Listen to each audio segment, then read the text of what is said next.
Dalam bahasa Inggris, speaking bukanlah satu-satunya cara untuk kalian bisa belajar. Mungkin kamu adalah pendengar yang baik, kamu bisa mendengarkan podcast-podcast in English, probably you are a good writer, grammar kamu bagus, dan kamu bisa menuliskan beberapa rumus-rumus simple past tense or simple present tense dalam bahasa Inggris. Jangan lupa subscribe ya. Hai, saya Dila, dan kali ini aku mau sharing tips bagaimana cara belajar bahasa Inggris jika kamu adalah seorang yang introvert alias pemalu. Banyak orang yang pengen belajar bahasa Inggris, tapi dia malu untuk berbicara dalam bahasa Inggris. Biasanya mereka itu takut dicap sebagai sok Inggris lah, sok tahu lah, atau takut kalau bahasa Inggrisnya tuh salah. Padahal, belajar bahasa Inggris itu harus memiliki kepercayaan diri untuk bisa speaking. Well, in this video, I will try to help you with good tips and strategies on how to become more confident to your speaking. Okay, let's get started. Pertama, kenali apa kemampuan kamu. Tanya pada diri kamu apa yang kamu kuasai. Orang yang pemalu biasanya memiliki kepercayaan diri yang kurang dan selalu berpikir, aku tuh nggak pinter bahasa Inggris, speakingku nggak lancar, atau aku udah belajar bahasa Inggris bertahun-tahun, tapi aku masih belum bisa ngomong dalam bahasa Inggris. Padahal, it's not usually true. Itu sama sekali nggak benar. Dalam bahasa Inggris, speaking bukanlah satu-satunya cara untuk kalian bisa belajar. Mungkin kamu adalah pendengar yang baik, kamu bisa mendengarkan podcast-podcast in English, probably you are a good writer, grammar kamu bagus, dan kamu bisa menuliskan beberapa rumus-rumus simple past tense or simple present tense dalam bahasa Inggris. I think it's amazing for you. Itu sudah sangat luar biasa bagi kamu yang pemula dan ingin mulai belajar bahasa Inggris. Atau mungkin kamu seorang pembaca yang bagus, pronunciation kamu bagus dan kamu bisa mengembangkan itu. Orang-orang pemalu itu kadang memiliki kemampuan lain yang berbeda. Cuma merekanya aja yang tidak mengetahuinya. So, yang harus kamu ingat, English is not only speaking. Speaking is part of it, but there are other skills too. Speaking itu emang bagian dari bahasa Inggris, tapi itu bukan satu-satunya cara yang bisa kamu lakukan untuk belajar bahasa Inggris. Jadi, kenali dulu apa yang kamu kuasai, entah itu skill menulis, mendengarkan, ataukah skill membaca, lalu kamu bisa kembangkan melalui itu. Yang kedua, jangan bandingkan dirimu dengan orang yang berkepribadian ekstrovert. Apa itu ekstrovert? Jadi, ekstrovert itu lawan dari introvert atau lawan dari orang yang pemalu. Jadi, orang ekstrovert ini memiliki kecenderungan untuk beraktivitas sosial dan berinteraksi dengan orang lain lebih banyak daripada orang yang memiliki kepribadian introvert. They are love to talk with other people, sehingga orang introvert itu tidak perlu membandingkan dirinya dengan orang yang extrovert.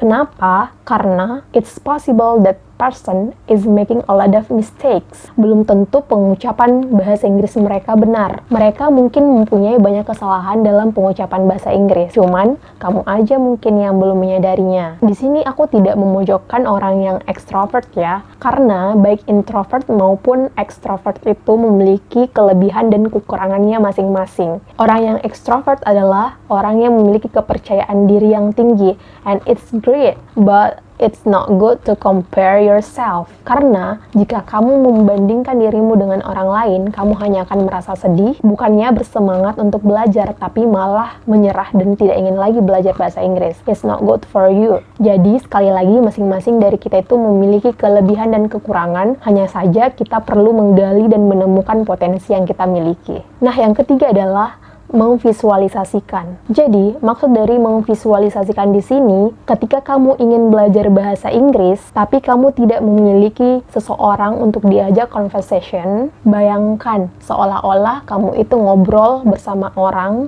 dengan menggunakan bahasa Inggris. Bayangkan apa yang akan kamu katakan kepada lawan bicara kamu, dan bayangkan pula apa yang kira-kira akan dijawab oleh lawan bicara kita. Ini adalah salah satu cara untuk kita bisa belajar bahasa Inggris atau meningkatkan bahasa Inggris kita. Contohnya, if you have a presentation, before the presentation, Imagine what you are going to say. If you are meeting someone for the first time, bayangkan apa yang akan kamu katakan dan bayangkan pula apa yang mereka katakan. Nah, trik yang seperti ini sebenarnya bisa mengurangi nervous kalian saat ngomong bahasa Inggris secara langsung di depan lawan bicara kita. Nah, yang keempat, tips selanjutnya adalah, ini sama dengan tips sebelumnya, tapi agak sedikit berbeda, yaitu berbicara di depan cermin. Jika kamu malu berbicara dalam bahasa Inggris, kamu dapat praktek ngomong berbahasa Inggris dengan diri kamu sendiri di depan cermin. Belajar di depan cermin, kamu bisa melihat gestur tubuh kamu, cara kamu ngomong, atau bahkan kamu bisa mengkritik diri kamu sendiri lewat cara bicara kamu, dan kamu bisa memperbaikinya pada saat itu juga. Yang kelima, pelajari kalimat yang lebih mudah untuk berbicara kepada orang lain. Jadi kamu tuh tidak perlu lagi berpikir, misalnya kalau mau ke toilet, aku harus ngomong apa ya? Waduh, kalau ngomong bahasa Inggris ke bule harus ngomong apa dulu nih? Untuk itu, kalian harus mempelajari dasar-dasar kalimat yang paling umum dan yang paling mudah dipelajari untuk bisa ngomong bahasa Inggris. Kalian harus mempelajari sentence atau frasa-frasa yang paling umum, misalnya yang sering dipakai untuk mengawali percakapan, mengakhiri percakapan, meminta bantuan, dan lain sebagainya. So, an example, ketika kamu bertemu dengan seseorang dan mencoba untuk berbicara dalam bahasa Inggris dengan dia, kamu bisa bilang, "Hi, how is your day going so far?" Atau kalian bisa bilang, "What is keeping you busy these days?" Atau contoh lain, ketika kamu berkunjung ke restoran atau tempat makan, kamu bisa bilang, "I'd like a tea please, I would like a coffee please, I would like orange juice," dan lain sebagainya. Ketika kamu menghafalkan kalimat-kalimat mudah seperti ini dan kemudian kamu ngomong ke orang lain dengan menggunakan kalimat-kalimat ini, kalian akan menjadi terbiasa dan kamu tidak perlu lagi khawatir tentang grammar, pronunciation, ataupun struktur-struktur bahasa lain yang rumit. Dengan menghafalkan kalimat-kalimat seperti ini, kalian bisa langsung ngomong ke orang lain tanpa nervous lagi. Nah, selanjutnya, yang keenam adalah membuat komunitas-komunitas kecil. Buat komunitas yang benar-benar membuat kamu nyaman dan bisa semangat dalam belajar bahasa Inggris. Cari teman yang memiliki visi dan misi yang sama, hobi yang sama, atau bahkan memiliki kepribadian yang sama, yaitu introvert, untuk belajar bersama-sama kamu dalam mengembangkan bahasa Inggris kamu. Karena ketika kita menemukan orang yang memiliki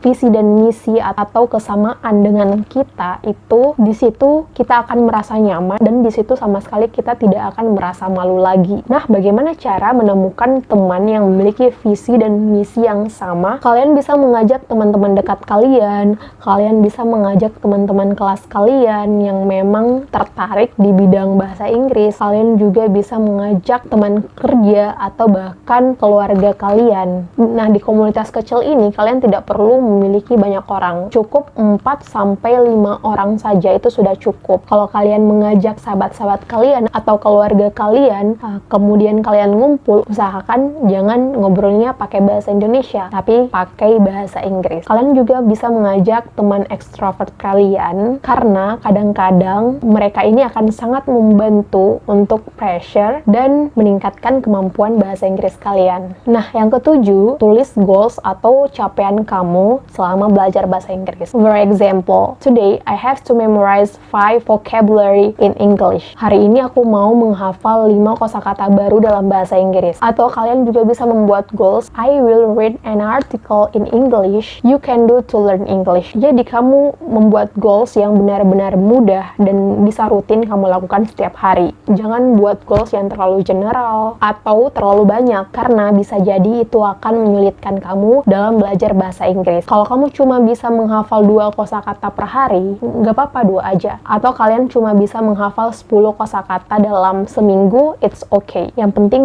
kalian bisa belajar daripada nggak ada sama sekali. Itu lebih baik bagi kamu untuk belajar bahasa Inggris. Dan jangan jangan lupa tulis goals kamu ini di buku harian kamu atau tempel di dinding kamar kamu biar kamu nggak gampang lupa. Setelah itu kamu checklist kalau sudah berhasil melakukannya. Nah, setelah kamu berhasil melakukannya, beri reward diri kamu sendiri agar kamu semakin semangat belajar bahasa Inggrisnya. Nah, yang terakhir, buat kesalahan. Jangan pernah malu untuk buat kesalahan, karena itu artinya sebentar lagi kalian akan menyempurnakan kesalahan itu. Making mistake is very important for learning a language. Satu hal yang bisa kamu lakukan setiap hari ketika bangun dari tempat tidur, kamu bilang sama diri kamu sendiri, hari ini saya harus membuat kesalahan. It's okay to make mistake. There's nothing wrong to make mistake. Hal ini akan membantu kamu untuk meningkatkan kepercayaan diri kamu. Oke? Nah, mungkin itu dulu yang bisa aku share ke kalian pada video kali ini. Kalau kalian suka video ini, kalian bisa like dan share. Dan bagi kalian yang belum subscribe channel aku, kalian bisa subscribe dan nyalakan tombol notification-nya supaya kalian tidak ketinggalan nonton video-video terbaru saya selanjutnya. Oke, terima kasih sudah menonton. Dadah!